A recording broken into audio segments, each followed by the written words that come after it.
Bonjour, bienvenue sur le monde du droit. Je suis en compagnie de Jérôme Gavaudan, président de la Conférence des bâtonniers. Jérôme Gavaudan, bonjour. Bonjour. Alors l'actualité, c'est la réforme des retraites. Quel bilan faites-vous de la mobilisation des avocats?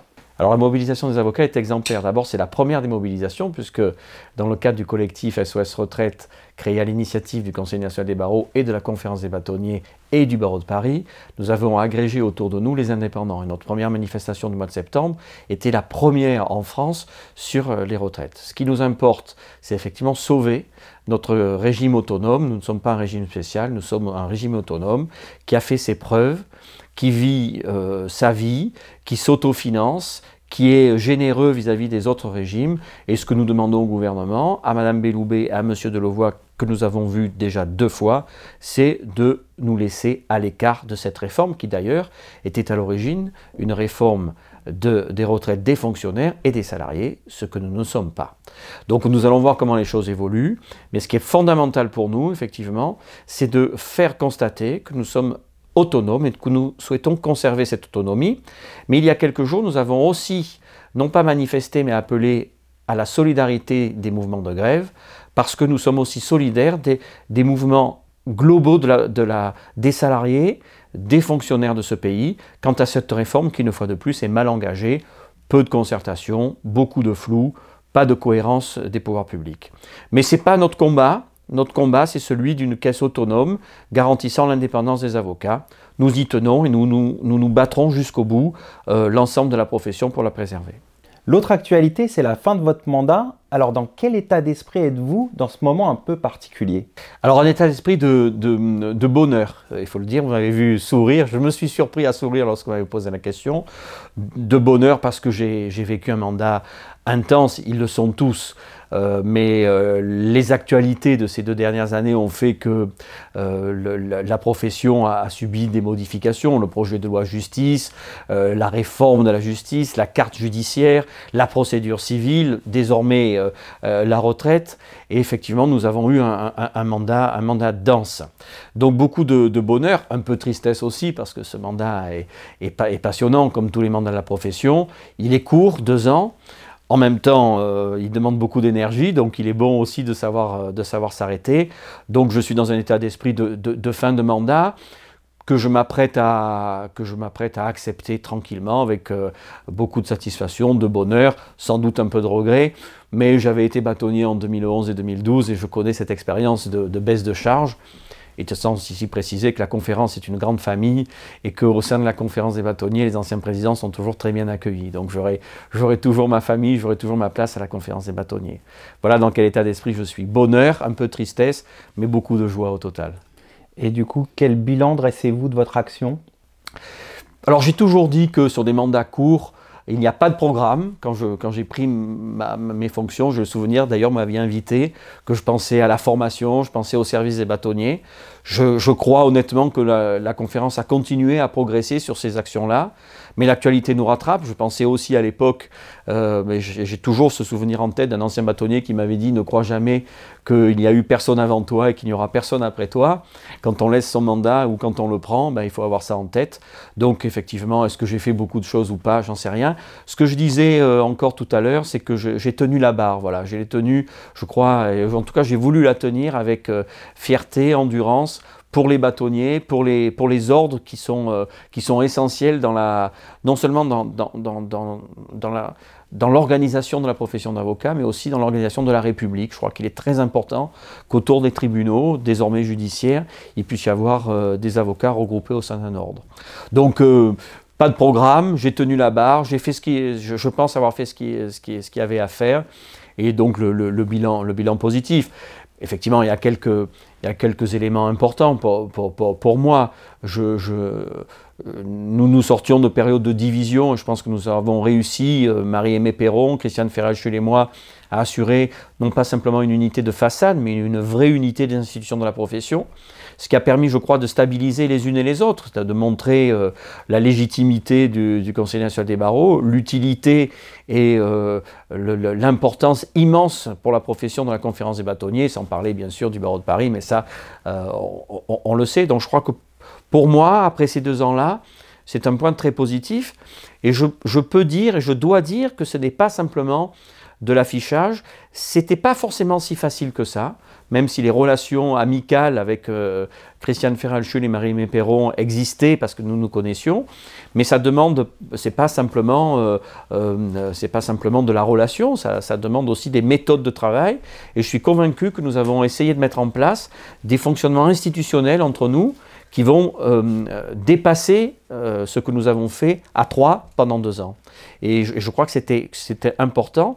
Et on s'aperçoit que si notre organisation professionnelle est complexe, avec ces institutions dont parfois on se dit mais est-ce qu'elles ne font pas doublon ou est-ce qu'elles ne font pas triplette, hein, on s'aperçoit qu'en réalité non. Et qu'il y a finalement ce qui s'est créé dans la profession, c'est une forme d'alchimie, et que l'utilité de chacune des institutions est réelle. Et moi, j'étais convaincu, bien sûr, mais l'expérience, ces 2 petites années d'expérience, montrent combien est utile à la profession la conférence des bâtonniers. Une conférence ferme, bienveillante, au service des ordres, qui reste à sa place, qui ne se prend pas pour ce qu'elle n'est pas, c'est-à-dire n'est pas l'institution nationale représentative de la profession d'avocat, mais l'institution au sein de laquelle l'unité des barreaux et des bâtonniers de province se fait et apporte au fonctionnement général de la profession tout son savoir-faire, son expérience ancienne et toute la vivacité des ordres qui se renouvellent par leur personnel, par leur conseil de l'ordre, par les bâtonniers qui ressourcent la profession tous les 2 ans. Et je trouve que cette alchimie-là est très positive. Et je l'ai vécu au sein de la conférence bâtonnier qui m'a énormément et beaucoup apporté. Un élément marquant dans ce bilan, c'est quand même la réforme de la justice. Oui, qui nous a beaucoup occupés tout au long de l'année 2019 et avant, tout au long de l'année 2018 aussi, et qui a montré effectivement l'efficacité de l'organisation par ordre locaux qui sont fédérés au sein de la conférence des bâtonniers, puisque chacun est monté au créneau pour faire admettre, à la marge certes, mais quand même admettre sur certains points importants, la nécessité à ce gouvernement, enfin faire admettre à ce gouvernement la nécessité de conserver des juridictions locales, effectivement, et de permettre à tous les citoyens d'avoir un accès au droit et à la justice.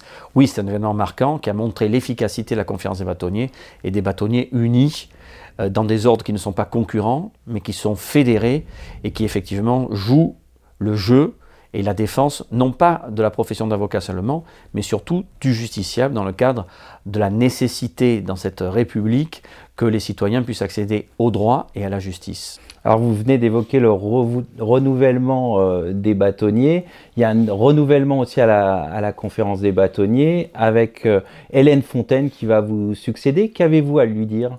Alors d'abord, un renouvellement de la présidence, bien sûr, mais aussi des membres du bureau. C'est l'occasion de les remercier, je le fais pas suffisamment. Il y a des membres du bureau qui vont sortir du bureau de la conférence, ils travaillent beaucoup, c'est important. De nouveaux qui vont arriver, qui vont vivifier le bureau de la conférence.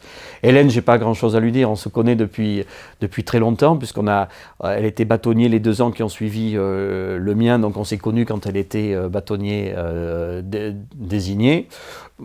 Elle fera très bien ce qu'elle a à faire.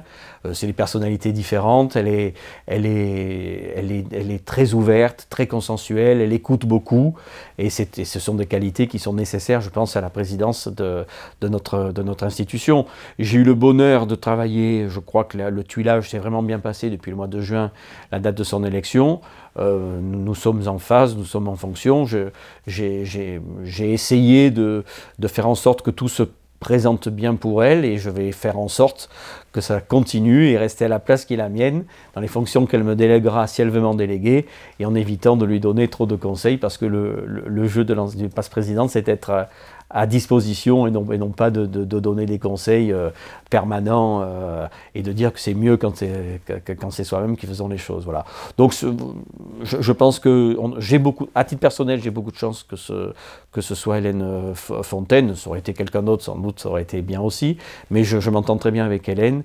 Et je pense que les choses vont se passer de la meilleure manière qui soit.